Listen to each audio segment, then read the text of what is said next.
A growing number of Missouri Republicans are calling for a state takeover of the St. Louis Police Department. Our political editor, Mark Maxwell, talked to the incoming House Speaker about the proposals today and has more on this developing story. Mark?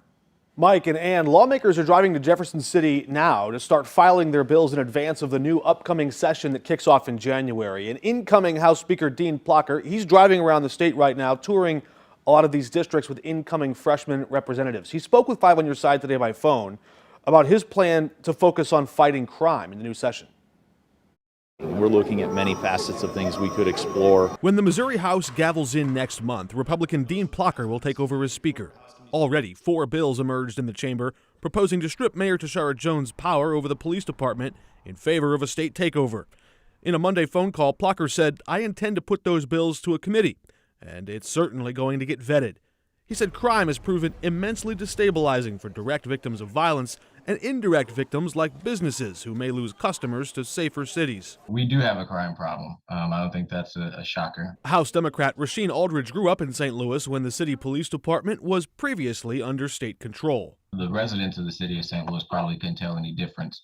When Republicans raised this same idea last year, Public Safety Director Dan Isom wrote them and said the local leadership of the St. Louis Police Department has produced results, with the murder rate down 25% and violent crime rate down 23% from peak levels in 2020. Mayor Jones said weeks ago a plan for a state takeover was unlikely to see support in the governor's office. Our governor believes in local controls. And Isom warned a state takeover that hobbles the mayor's power would remove local accountability and diminish trust between community members and police. While Plocher says he sees crime in other parts of the state, he described St. Louis as a hot spot and said leadership in St. Louis has failed to address the problem, adding, "Our goal here is to look at a variety of ways to control crime." In his letter opposing the idea, Isom wrote a state power grab would ignore the role of the voters and the tattered legacy of state-controlled policing in St. Louis. Even police officers back in the day were more known as being, kind of like the slave catchers,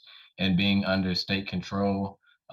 There was more an attitude to be more aggressive to people who look like me.